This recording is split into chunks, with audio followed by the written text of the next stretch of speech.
Baik, selamat siang. Selamat bergabung kepada para pemirsa UGTV dan serta rekan adik-adik mahasiswa. Hari ini kita tim teaching mata kuliah analisis Big Data dan Sains Data. Kali ini saya Ramadiansyah sudah ditemani dengan Bapak Antonius Angga Kurniawan untuk membahas materi hari ini terkait dengan agregasi data. Kita sapa terlebih dahulu Bapak Antonius. Bapak Antonius, apa kabar? Sehat, baik. Sehat. Ya. Oke. Baik, kita langsung saja untuk segmen pertama. Kita akan membahas terkait dengan konsep agregasi data yang akan dibawakan oleh Bapak Antonius Angga Kurniawan. Silakan, Pak Angga. Baik, terima kasih atas kesempatannya, Pak Ramadiansyah. Selamat siang teman-teman semua, ya adik-adik mahasiswa dan juga pemirsa UGTV. Untuk hari ini tim teaching kita akan membahas mengenai agregasi data.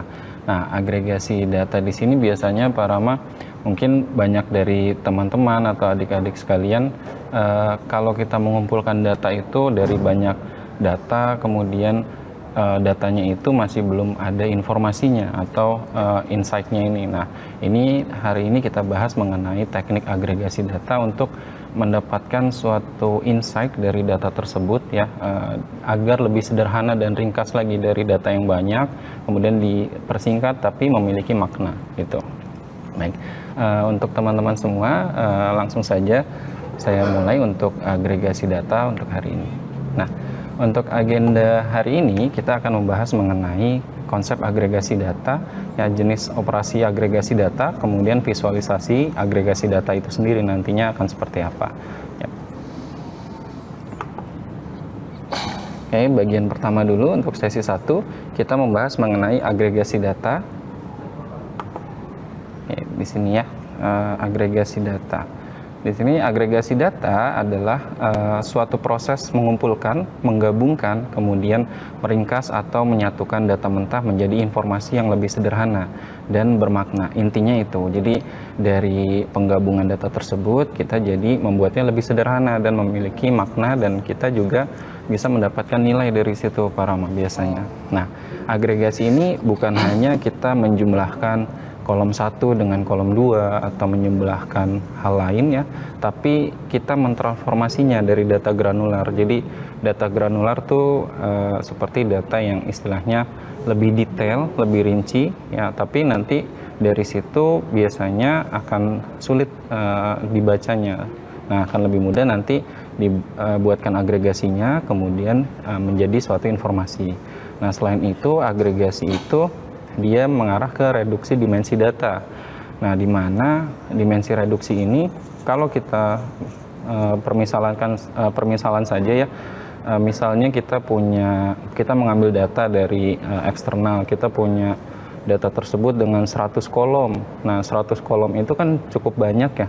Nah, dari 100 kolom itu bisa kita persingkat lagi, misalkan jadi 50 atau 20, tapi tidak mengurangi maknanya tersebut. Nah, itu fungsi agregasi, termasuk ringkasan statistik nantinya, di mana di dalamnya bisa ada biasanya untuk mencari nilai mean, rata-ratanya, kemudian nilai standar deviasinya dan sebagainya, seperti itu biasanya. Nah, di sini ada contoh sederhana, ya. Yang pertama ada data transaksi harian. Apabila data transaksi harian itu dilihat, itu biasanya akan memakan waktu, dan istilahnya kita tidak mungkin kalau data transaksi harian itu kan cukup banyak, ya, Pak Rahman. Nah, kita bisa menyingkatnya nih jadi total penjualan per bulan atau bulanan, itu bisa kita lihat. Nah, di sini yang kedua contohnya data detak jantung per detik, ya, itu bisa kita ubah dengan agregasi menjadi rata-rata per menit, seperti itu. Oke, nah di sini, ya, ada manfaat agregasi data dalam data analisis, ya. Jadi ibaratnya tanpa agregasi data itu seperti lautan angka, di lautan itu banyak angka-angka saja, Pak Rama. Nah, terus agregasi di sini membantu kita menemukan atau melihat pola, bukan sekedar angkanya saja. Jadi ini ada beberapa manfaat yang perlu kita ketahui untuk fungsi dari agregasi data ini seperti apa. Yang pertama ada menyederhanakan data yang kompleks ya. Itu kemudian dari data yang cukup kompleks atau banyak ya tadi seperti banyak kolom dan sebagainya jadi lebih singkat. Kemudian yang kedua, meningkatkan efisiensi proses analisis. Jadi dengan efisiensi dan kecepatan tadi agregasi jadi lebih singkat, jadi waktunya jadi lebih cepat untuk melakukan analisis. Yang ketiga, mengidentifikasi pola dan tren. Jadi tujuan dari agregasi data di sini itu nantinya kita bisa menemukan pola dan tren dari suatu data yang kita punya, seperti itu. Yang keempat, itu memudahkan visualisasi data, ya biasanya data itu lebih mudah dilihat dalam hal visual. Kemudian yang kelima, memudahkan segmentasi dan klasifikasi data. Jadi dengan agregasi data ini kita juga bisa istilahnya melakukan segmentasi dan juga nanti bisa dilakukan klasifikasi. Nah, yang keenam, mengurangi noise dan outlier dalam data. Jadi dengan adanya agregasi ini nanti kita juga dapat mengecek apakah di data kita ini terdapat outlier atau tidak begitu. Ya. Oke. Selanjutnya berikut ini adalah flow proses agregasi data. Jadi yang pertama itu kita bisa melihatnya data itu sebagai data mentah ya, data mentah di situ. Kemudian dari data mentah itu kita lakukan filtering atau pemilihan ya, bagaimana dari data itu kita pilih mana yang mau kita gunakan ya, mana yang itu nanti misalkan kita pilih berdasarkan periode tertentu atau sesuai dengan kebutuhan kita nantinya. Yang ketiga ada proses grouping, jadi mengelompokkan datanya ini berdasarkan dimensinya. Jadi dibagi-bagi lagi nantinya, atau misalnya berdasarkan kategori produk atau berdasarkan suatu kota, wilayah, yaitu di grouping. Nah, yang keempat itu adalah proses agregasinya itu sendiri ya, menerapkan fungsi agregasi. Nanti ada perintah sum, kemudian average ya, setelah itu ada count ya, dan ada min max. Nah, di sini hasil agregasi didapatkan setelah dilakukan ya, dalam bentuk bisa dalam bentuk visual ya, dalam bentuk visual, grafik dan sebagainya. Kemudian yang terakhir ini adalah operasi umum untuk agregasi ya, biasanya ada dilakukan sum, average, kemudian count sama min sama max, seperti itu.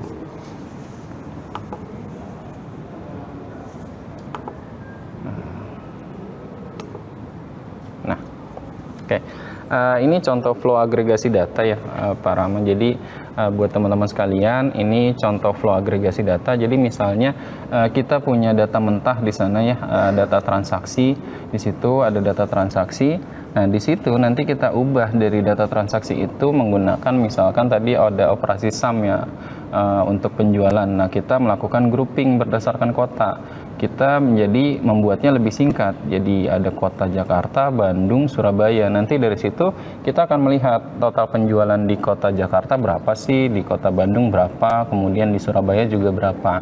Nah, di situ dari situ kan kita bisa langsung tuh mendapatkan suatu insight-nya seperti itu. Jadi di sini kita bisa simpulkan insight-nya bahwa Jakarta memiliki total ya istilahnya total penjualan tertinggi, diikuti Bandung dan Surabaya. Kita bisa jadi mendapatkan suatu urutan ya. Nah, di sini diulangi kembali ya, manfaat agregasi data jadi untuk mengurangi kompleksitas data tadi, mempercepat suatu analisis, kemudian memudahkan visualisasi dan laporan ya, mendukung pengambilan keputusan supaya lebih cepat, sama menghemat penyimpanan dan sumber daya. Intinya di sini inti dari agregasi ini mengubah data ya yang tadinya detail menjadi informasi ringkas yang lebih bermakna ya, lebih bermakna.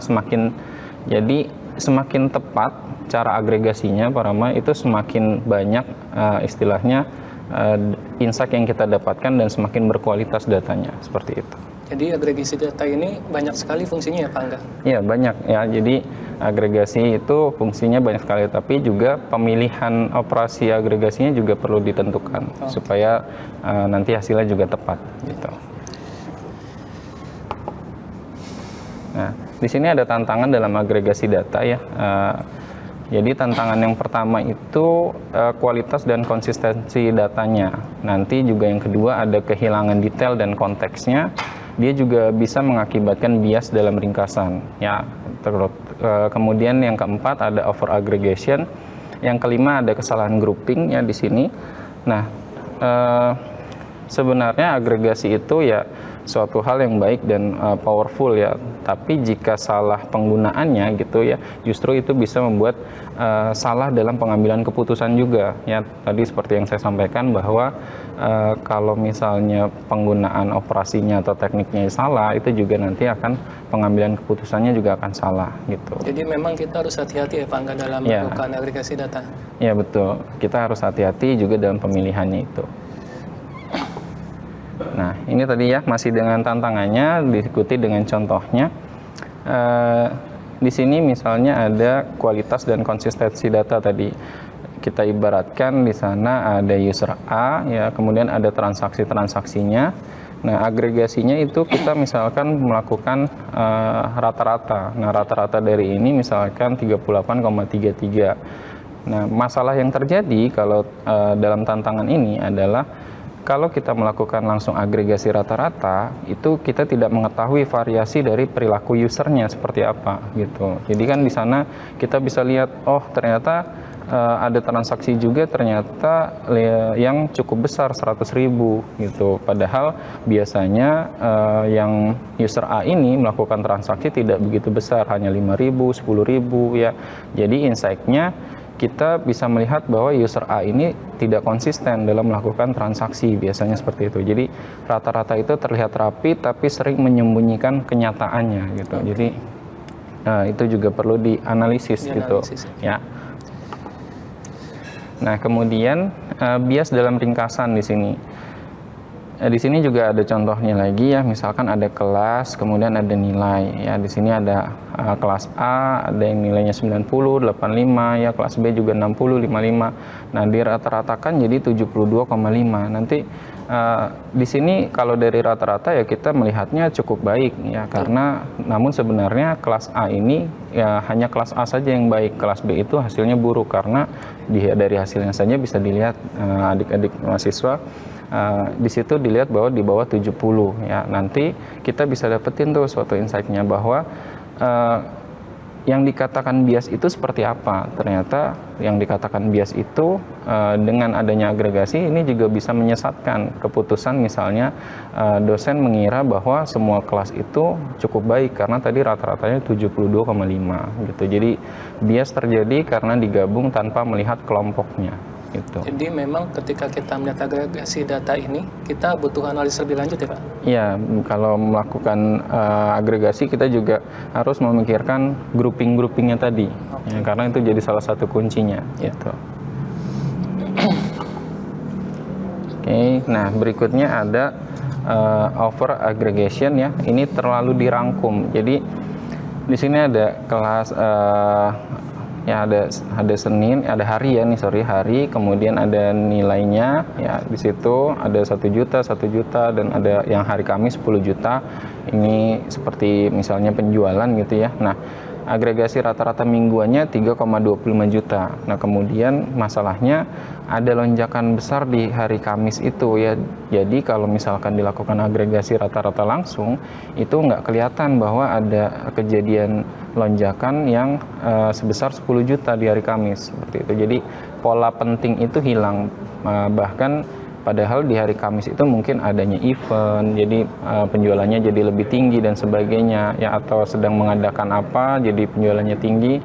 Nah, itu yang harus dipikirkan juga gitu. Jadi kita kehilangan anomali atau event penting, walaupun anomali itu ya kadang ada yang baik dan ada yang kurang baik gitu Pak Rama. Oke, ini kesalahan grouping ya. Tadi ya data penjualan per hari, misalnya Jakarta A itu penjualannya 10 juta, yang B itu 5 juta. Nah, kalau diagregasi juga menggunakan rata-rata, ini groupingnya tidak sesuai tujuan. Jadi kita ini salah grouping bisa menyebabkan kesalahan dalam strategi bisnis ya, dan kesalahan dalam hal target pasar. Nah, seperti ini juga harus dipertimbangkan dan butuh seseorang yang memang mengetahui ya bagaimana melihat nilai dari suatu data tersebut. Ya. Gitu. Oke, Oke, tadi kita sudah membahas ya bagaimana tantangan-tantangannya. Nah, di sini membahas mengenai jenis data berdasarkan susunannya. Jadi data itu dibagi menjadi dua ya. Jadi data terstruktur dan data tidak terstruktur. Sebenarnya ada satu lagi ya, data semi terstruktur. Jadi yang data terstruktur ini sifatnya sudah istilahnya dia dari datanya itu yang kita dapatkan sudah mudah dibaca. Jadi biasanya paling jelasnya itu datanya bentuknya tabular, kemudian dia sudah punya baris kolom ya, dan kita juga sudah bisa melihat istilahnya ada nilai di dalamnya walaupun tidak begitu insightful ya, tapi sudah bisa melihat bahwa data itu tentang apa gitu. Nah, kemudian untuk yang data tidak terstruktur ini biasanya datanya ini masih perlu diproses lagi, perlu diproses lagi, perlu diolah lagi, karena data yang dihasilkan itu bentuknya seperti data audio, kemudian teks ya, kemudian video ya, itu perlu kita olah lagi supaya kita bisa mengetahui konteks di dalam data tersebut itu apa, kayak gitu ya. Oke. Nah, dari model data tabular ini tadi seperti yang sudah disampaikan bahwa model data tabular dia terdiri dari n buah record ya, dari ada barisnya, kemudian ada kolomnya. Biasanya masing-masing record ini mengandung d buah atribut ya. Record itu sama saja dengan baris, kemudian atribut itu kolom, field, dimensi, fitur. Jadi record itu penyebutannya ya bisa baris, kalau atribut penyebutannya banyak juga, ada kolom, field, dimensi, fitur, atau bisa juga variabel. Terkadang di berbagai bidang ilmu sih, kadang kayak di ekonomi dan sebagai penyebutan dari atribut ini juga memang bervariasi gitu ya. Kemudian atribut yang sama untuk setiap record itu diasumsikan memiliki tipe butir data yang sama. Jadi struktur data ya di situ bersifat ketat ya. Contohnya basis data relasional itu adalah data tabular ya. Nah, di bawah ini ada contohnya ya, yang bentuk query yang digunakan untuk mengakses butir-butir data. Jadi ada kolom-kolomnya, barisnya pun juga sudah ada, biasanya lebih mudah dibaca. Gitu. Selanjutnya ada model data sequence. Nah, model data sekuensial di sini adalah jenis data yang tersusun dari urutan tertentu. Biasanya sih dia sifatnya historis ya Pak Rama. Jadi sifatnya historis, jadi dia berdasarkan waktu ke waktu ya. Model data sekuensial dia tersusun dari record-record yang berkaitan berdasarkan urutan kemunculan tadi. Ini contohnya adalah data mengenai kasus COVID pada tahun 2019, COVID-19 ya di sini. Nah, di berbagai negara. Jadi di situ dalam satu bulan ya, dalam satu bulan untuk tanggal 1, 2 dan sampai tanggal 27 itu terlihat jadi seberapa besar kenaikannya di berbagai negara. Jadi bisa kelihatan langsung begitu untuk yang sekuensial karena dia urutan, kemudian dia juga sifatnya historis gitu berdasarkan periode waktu. Nah, berikutnya ada model data multimedia. Nah, multimedia ini masuk ke dalam tadi ya yang tidak terstruktur. Jadi data multimedia sebagai representasi digital dari data analog ya. Kemudian contohnya seperti ini ya, ada gambar dan sebagainya. Oke. Kemudian yang bagian atas itu contohnya adalah data untuk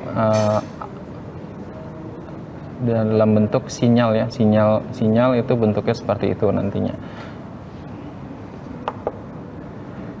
Kemudian untuk mencari sumber data di sini juga kita sampaikan juga Pak Rama, buat adik-adik mahasiswa, data itu ada sumber internal dan eksternal. Ya, biasanya internal itu bisa didapatkan dari suatu organisasi kita sendiri ya, atau tempat kita bekerja atau bagaimana ya, itu bisa kita ambil di sana. Nah, tapi kalau sumber eksternal itu dari open data repository ya, biasanya kita bisa mencari di suatu website atau platform memang penyedia data gitu. Nah, kemudian ada sumber data daring ya.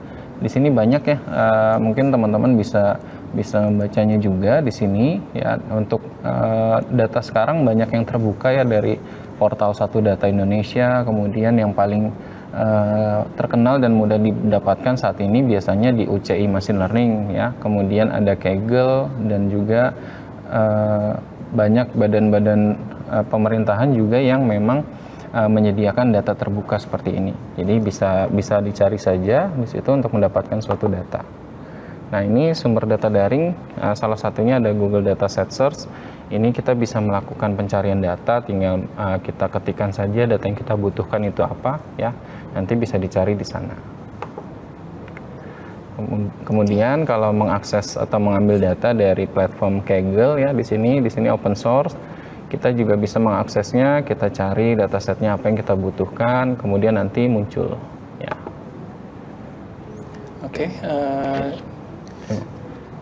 terima kasih Bapak Angga. Oke. Saya rasa tadi penjelasannya sangat menarik ya dari Bapak Angga terkait dengan konsep dari agregasi data, dan juga tadi secara eksplisit juga sudah dijelaskan beberapa teknik dan juga tantangannya bagaimana. Nanti kita akan lanjut di segmen 2 terkait dengan teknik agregasi data. Ya.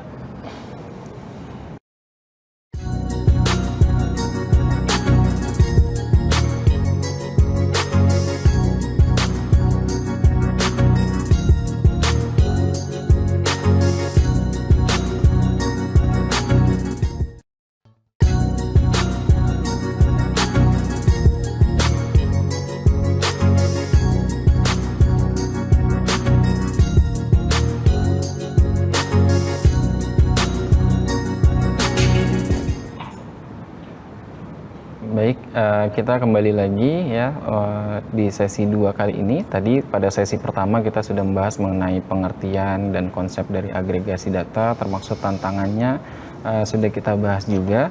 Untuk yang sesi 2 kali ini kita akan membahas mengenai jenis operasi agregasi data. Jadi teknik-teknik untuk penggunaan agregasi data itu seperti apa. Nah, nantinya untuk sesi 2 ini akan disampaikan oleh rekan saya Pak Ramadiansyah. Silakan bisa dimulai. Ya. Terima kasih Pak Angga. Baik, rekan-rekan mahasiswa sekalian, tadi sudah kita dengarkan penjelasan dari Bapak Angga terkait dengan konsep dari data agregasi, dan juga tadi secara eksplisit juga sudah dijelaskan beberapa jenis operasi agregasi data. Dan di segmen kedua kali ini saya akan menjelaskan lebih mendalam dan lebih detail terkait dengan jenis dari operasi agregasi data. Oke, yang pertama yaitu adalah jenis operasi agregasi data numerik.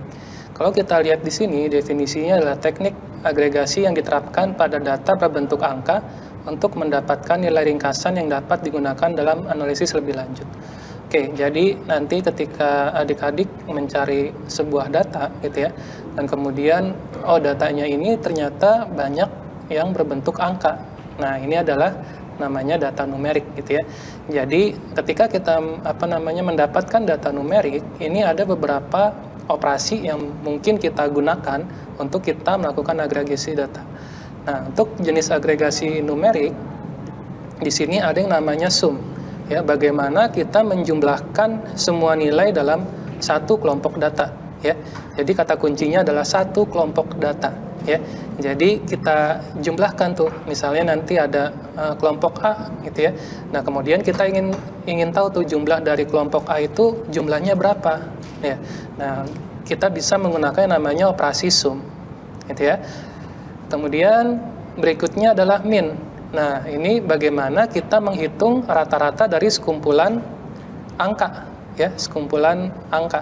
Nah, nanti kalau misalnya kita melihat, ternyata datanya nih ada banyak sekali nih. Kemudian kita ingin melihat nilai dari rata data-data tersebut. Nah, kita bisa menggunakan namanya min ini, gitu ya. Kemudian juga ada yang namanya count. Nah, count ini bagaimana kita menghitung jumlah data, ya.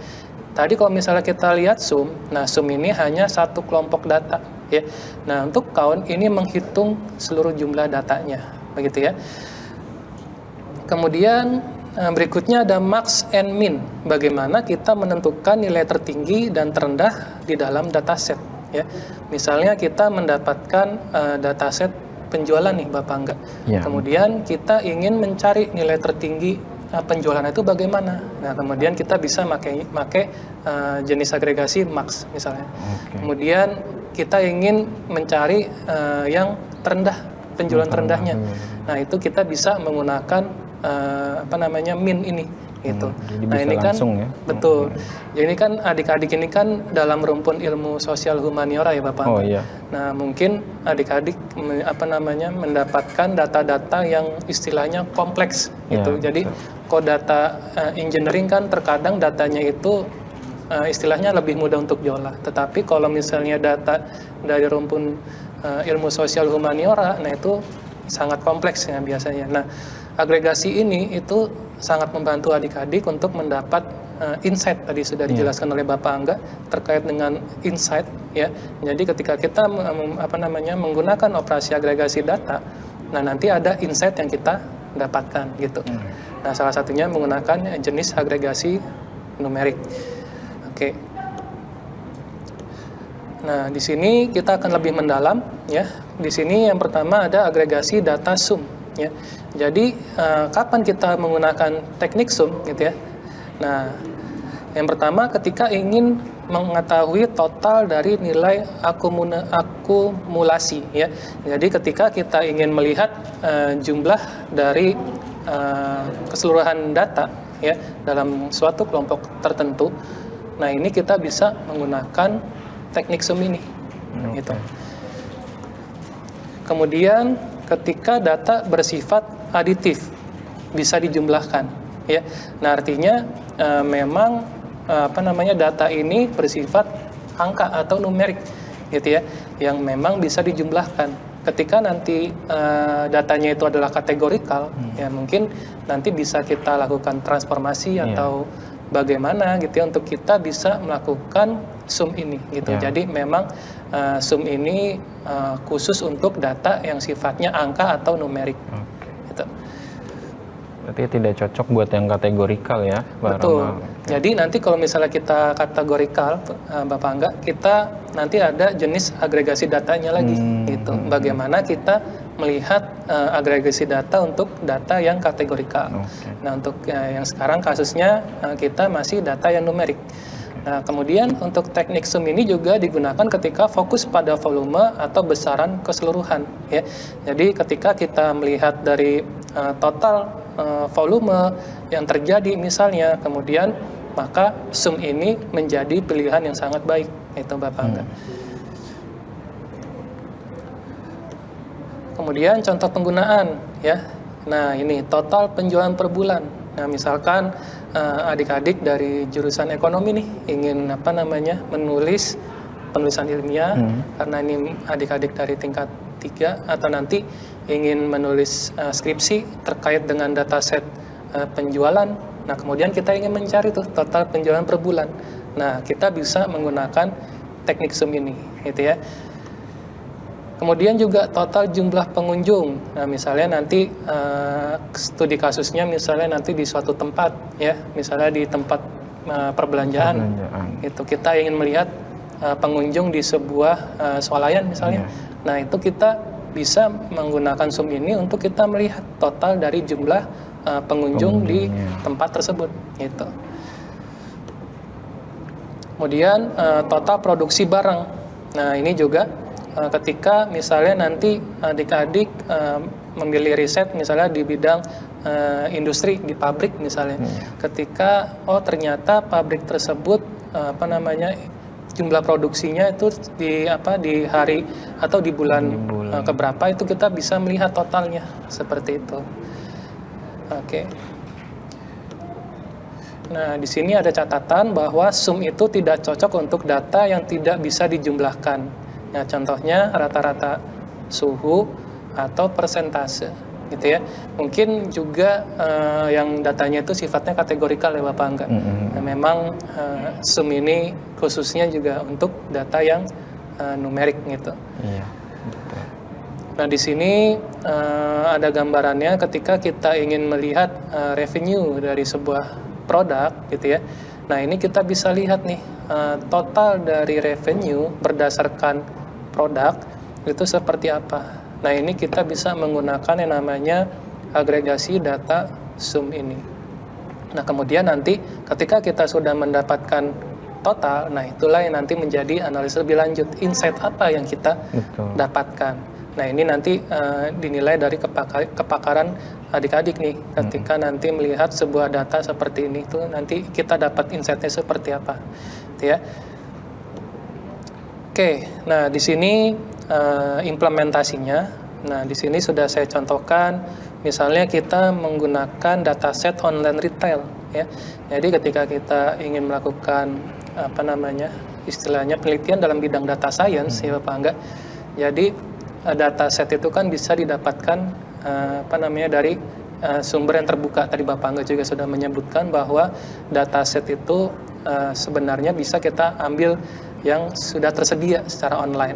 Nah, di sini kita ambil dari UCI Machine Learning Repository, yaitu terkait dengan dataset online retail, ya. Nah, di sini kita lihat ada beberapa field di dalam tabel tersebut, ya, terkait dengan invoice, kemudian description, quantity, ya, unit price, custom ID, country-nya, ya.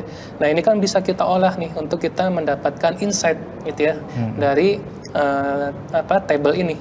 Nah, kemudian kita misalnya menggunakan Google Colab untuk kita coding di sini, ya.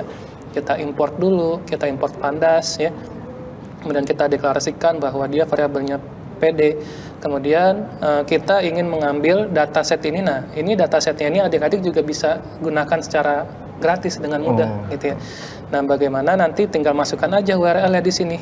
Nah, kemudian URL-nya sudah kita masukkan, kemudian tinggal kita baca dataset tersebut, ya. DF sama dengan PDRead, kemudian nanti jadilah formatnya Excel, gitu Bapak Angga. Nah, kemudian bagaimana kita setelah mendapatkan data table tersebut, kita ingin mendapatkan total penjualan misalkan. Nah, kita buat saja kolom baru, gitu ya. Bagaimana kita menambahkan kolom total sales, ya. Kemudian juga bagaimana total sales ini didapatkan dari quantity dikali unit price misalkan, ya. Nah, kemudian nanti tinggal kita masukkan aja rumusnya, gitu ya. Nah, kemudian nanti kita tinggal group by, ya. Kita group by bagaimana kita menghitung total penjualan setiap negaranya, Bapak Angga. Itu. Nah, kemudian nanti kita tampilkan, begitu Bapak Angga. Jadi bisa langsung ya dapat kesimpulannya berdasarkan country-nya, ya, berdasarkan country-nya, total sales-nya itu berapa, total penjualannya. Betul. Ya. Jadi kita tinggal lihat tuh, oh ternyata kalau kita lihat dari hasilnya, negara United Kingdom ini memiliki total sales yang sangat tinggi. Nah, kalau misalnya kita lihat seperti ini, nah analisa lebih lanjutnya apa insight-nya? Berarti nanti kita bisa meningkatkan penjualan di United Kingdom misalnya. Iya, betul. Itu. Misalnya di Sweden, di Sweden dia ini total sales-nya paling kecil. Nah, berarti kita tinggal mengurangi aja jumlah penjualan di sana. Jadi kita tinggal alihkan ke negara yang memang berminat terhadap produk-produk kita yang kita jual. Seperti itu. Jadi mungkin insight-nya seperti itu, Bapak Angga. Oke, kita lanjut. Nah, berikutnya agregasi data min. Nah, di sini kapan kita menggunakan min, ya? Yang pertama, jika kondisinya ingin mengetahui nilai tipikal atau representatif, ya. Bagaimana kita ingin menilai rata-rata, yang mana rata-rata ini pasti akan merepresentasikan dari sekumpulan data tersebut, gitu ya. Kemudian data numerik dengan distribusi yang relatif normal, ya. Jadi ketika data itu memiliki distribusi yang memang istilahnya normal, gitu ya Pak Angga. Nah, itu kita cocok untuk kita menggunakan min, ya. Jadi datasetnya itu relatif seimbang, ya. Seimbang. Tidak ada yang terlalu istilahnya outlier, banyak outlier. Benar. Jadi range-nya juga tidak begitu jauh-jauh, ya. Betul. Jadi sama, makanya distribusi normal. Iya, jadi kita harus pahami dulu juga datasetnya, gitu ya Bapak Angga. Bagaimana datasetnya ini terlihat baik, gitu ya. Persebaran datanya normal. Nah, baru kita bisa menerapkan min ini, gitu Bapak Angga. Kemudian contoh penggunaannya, rata-rata nilai mahasiswa. Nah, ini misalnya nanti adik-adik ingin meneliti nilai mahasiswa di mata kuliah tertentu ya. Nah, kemudian kita juga bisa nih bagaimana kita menerapkan atau mengimplementasikan agregasi data MIN ini. Kemudian rata-rata pengeluaran pelanggan. Nah, ini terkait dengan penjualan tadi ya Bapak Angga. Iya. Bagaimana pelanggan itu berbelanja di toko swalayan, di toko kita gitu ya. Kita bisa melihat tuh rata-rata pengeluaran pelanggan. Ya nanti kan insight-nya bisa aja nanti ke segmentasi pelanggan dan sebagainya. Betul, gitu ya Bapak Angga. Jadi memang agregasi data ini nanti harus dianalisis lebih lanjut bagaimana kita setelah kita mendapatkan rata-rata ini, tindakan apa yang kita lakukan selanjutnya. Strateginya ya, strategi apa selanjutnya yang akan kita lakukan. Ya. Jadi kan memang di dalam agregasi data itu kan bagaimana dia juga mendukung keputusan kita, bagaimana keputusan selanjutnya kita ambil gitu ya Bapak Angga. Kemudian berikutnya juga rata-rata waktu respon sistem, ini mungkin agak eksak sedikit ya. Oke. Catatannya, MIN itu sensitif terhadap outlier, nilai yang ekstrim. Makanya tadi kita harus lihat terlebih dahulu distribusinya. Apakah datasetnya itu memiliki distribusi yang normal atau tidak, gitu ya. Kalau misalnya ternyata outliernya itu sangat ekstrim dan sangat banyak, nah MIN ini tidak cocok untuk kita implementasikan ke dataset tersebut. Gitu. Nah, di sini contohnya kita ingin melihat rata-rata penjualan dari sebuah toko ya. Nah, nanti juga bisa dilakukan visualisasi ya, nanti visualisasi akan dijelaskan oleh Bapak Angga lebih detail di segmen berikutnya. Oke. Nah, kemudian di sini kita lihat implementasinya. Kita masih menggunakan data dari uji machine learning terkait dengan online retail ya.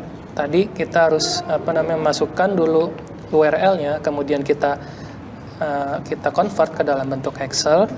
Kemudian kita ingin mencari rata-rata dari harga unit atau unit price setiap negara, gitu ya. Nah, di sini kita masukkan rumusnya di sini.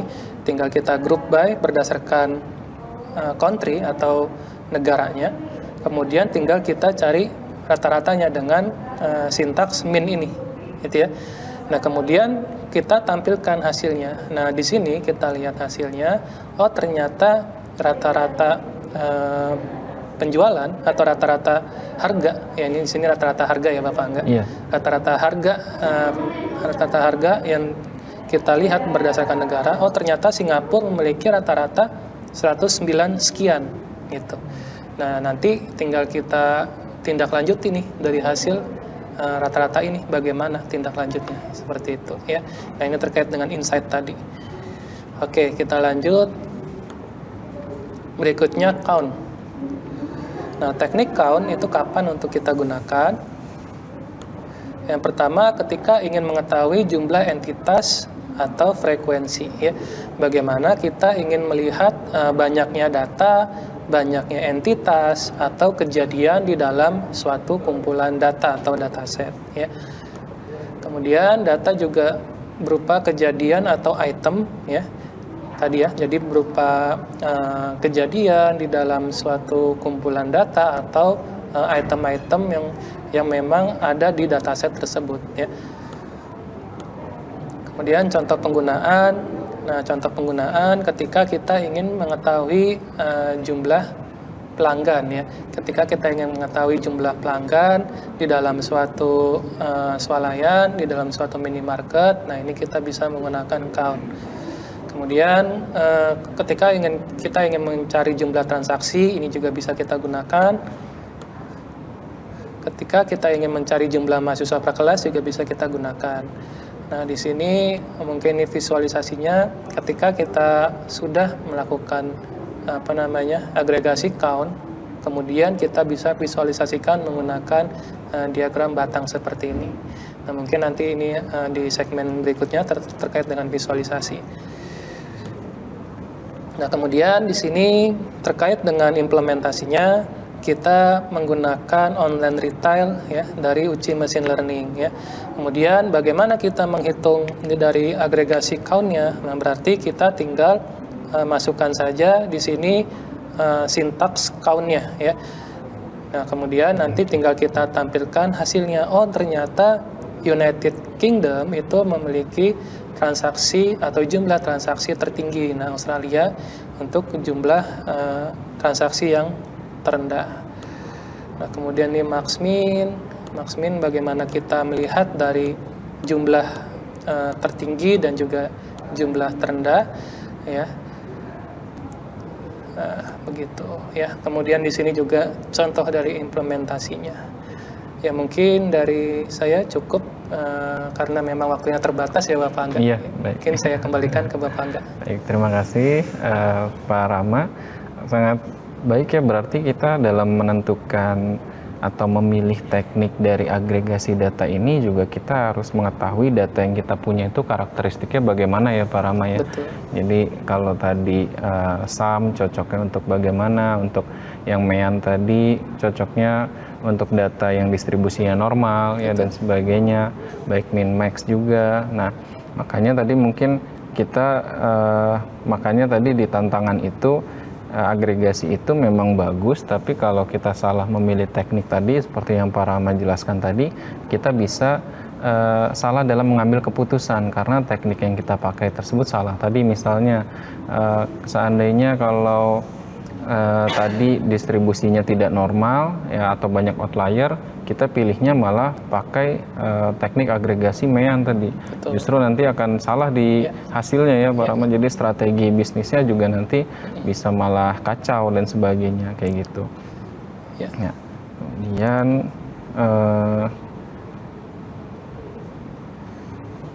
gitu ya. Baik, mungkin ada lagi Pak Rama yang mungkin terkait dengan agregasi kategorikal, mungkin nanti adik-adik bisa lihat langsung di materi ya, nanti materi juga dibagikan ya, apa enggak? Baik, tutup aja. Tutup. Oke. Baik, mungkin untuk sesi 2 cukup sampai di sini dulu ya, nanti kita akan break dahulu kemudian lanjut pada ke sesi ketiga.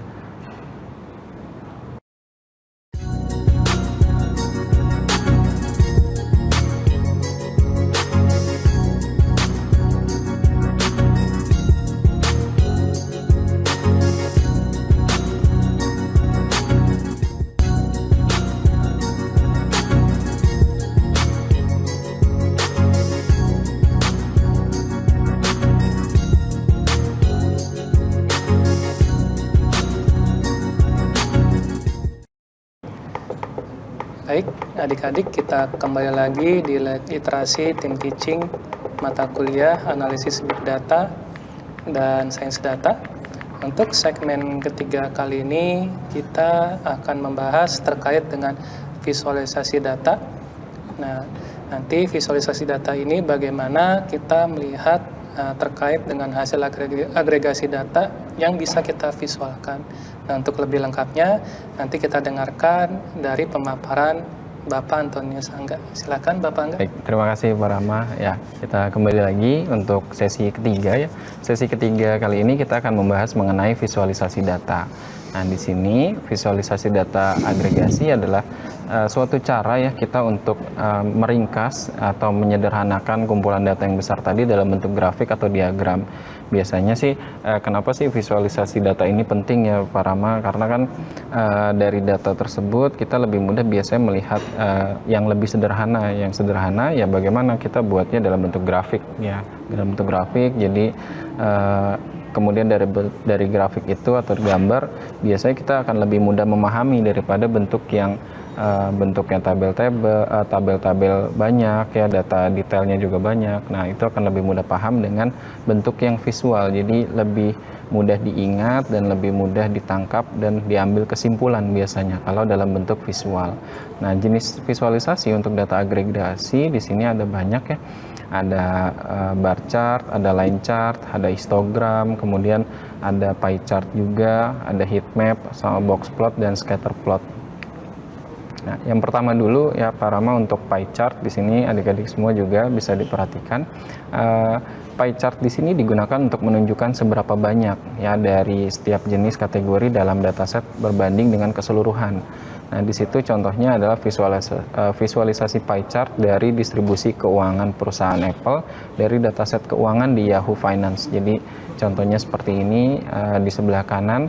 Jadi distribusi keuangannya ya di situ ada persentase-persentasenya ya, operating income-nya berapa, net income-nya berapa, total revenue-nya berapa. Jadi bisa langsung kelihatan, nanti pemangku kepentingan juga akan langsung lihat ya, tidak perlu melihat tabel-tabel yang banyak. Nah, ini contoh implementasi dari pie chart tadi ya. Dari pie chart tadi contoh implementasinya seperti ini. Biasanya sih kalau implementasi dalam menggunakan Python ya, bahasa pemrograman Python. Nanti kita import dulu ya library yang dibutuhkan, kemudian nanti dilakukan pembuatan atau pengambilan datanya dari datasetnya itu ya, kolom apa saja yang nantinya akan ditampilkan.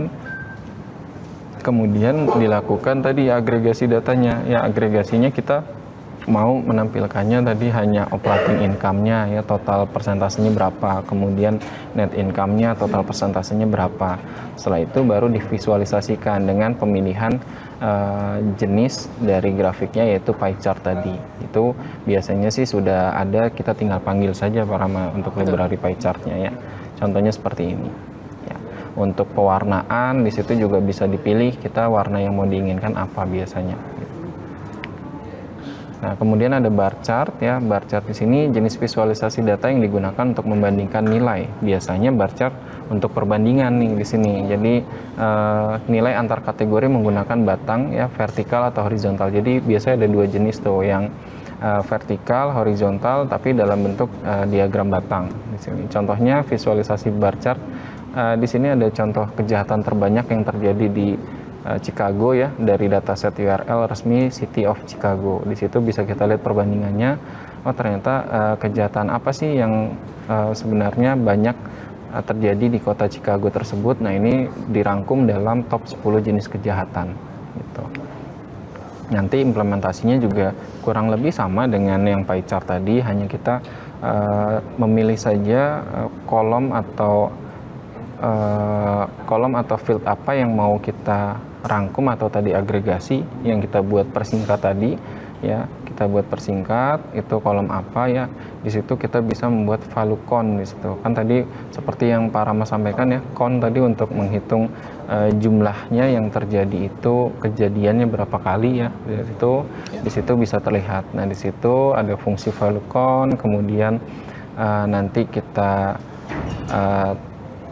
pilih yang untuk bagian X-nya itu apa, misalkan jenis kejahatannya, kemudian yang bagian Y-nya jumlah kejahatannya itu kejadiannya berapa kali, seperti itu. Nanti juga kita tinggal tampilkan saja, dan barnya kita pilih. Tadi bisa kita ganti yang vertikal atau yang horizontal juga bisa. Nah, kemudian ada line chart nih.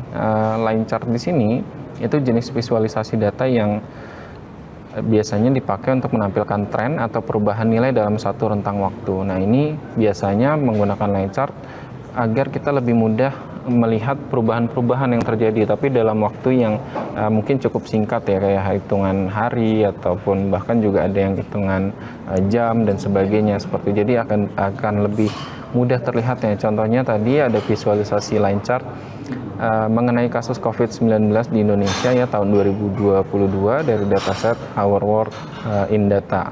Nah, di sini contohnya. Nah, kita melihatnya bisa nih tren kasusnya berdasarkan tadi, kalau yang warna merah itu garis mengenai kasus baru, kemudian yang warna di situ, warna hitam di situ adalah kasus untuk kematian yang baru. Ya, di situ bisa dipisahkan berdasarkan bulannya tadi ya, bulan 3, bulan 5, 7 dan sebagainya. Itu bisa dibuat seperti ini. Ya, implementasinya juga ya kurang lebih itu kita bisa import library-nya ya. Library-nya utamanya itu dari library visualisasi ini kita menggunakan Matplotlib ya. Jadi Matplotlib itu kita gunakan untuk memanggil jenis visualisasi apa yang mau kita pakai, bar kah, line kah ya, atau pie dan sebagainya. Itu sudah disediakan biasanya ya. Kemudian ada scatter plot ya, jenis di sini. Scatter plot dia jenis visualisasi yang digunakan untuk menunjukkan hubungan antara dua variabel dalam bentuk titik-titik data. Jadi kalau mau melihat hubungan atau korelasi Pak Rama, kita bisa menggunakan jenis scatter plot ini. Jadi antara kolom satu dengan kolom lainnya ada hubungannya nggak dan sebagainya itu. Misalkan tadi kalau misalkan ada promo ya, promo berapa persen, kemudian dia nanti jumlah pelanggannya naik nggak gitu dan sebagainya, itu bisa kelihatan. Jadi melihat kaitannya apakah tadi promo itu berpengaruh terhadap kenaikan jumlah pelanggan. Nah, itu bisa kelihatan di sini karena dia melihat hubungan antara dua variabel ya. Jadi contohnya kalau di sini visualisasi untuk menganalisis kejahatan di Chicago ya. Jadi di sini dianalisis nanti dari dua variabel tersebut ya, itu saling berpengaruh atau tidak. Ini bentuk scatter plot ya. Untuk implementasinya juga seperti ini ya, bisa menggunakan matplotlib juga ya. Ada Seaborn ya. Seaborn ini juga sebenarnya sih turunan dari matplotlib ya. Untuk library Seaborn ini nanti datanya juga sama ya, ngambil atau membaca datanya bisa dari data internal atau eksternal atau yang ada di lokal komputer kita ya. Nanti untuk jenisnya juga visualisasi scatter plotnya kita pilih di situ, jenisnya scatter plot gitu. Itu kita tinggal panggil saja ya. Setelah itu kita juga bisa menambahkan tadi judul-judul, kemudian bagian X dan Y-nya juga kita ubah ya. Untuk latitude longitude di situ ada tulisannya ya. Untuk jenis kejahatannya juga bisa kita tampilkan. Nah, di sini ada heat map ya. Heat map adalah jenis visualisasi yang menggunakan kode warna untuk mewakili nilai atau kepadatan relatif data di seluruh permukaan.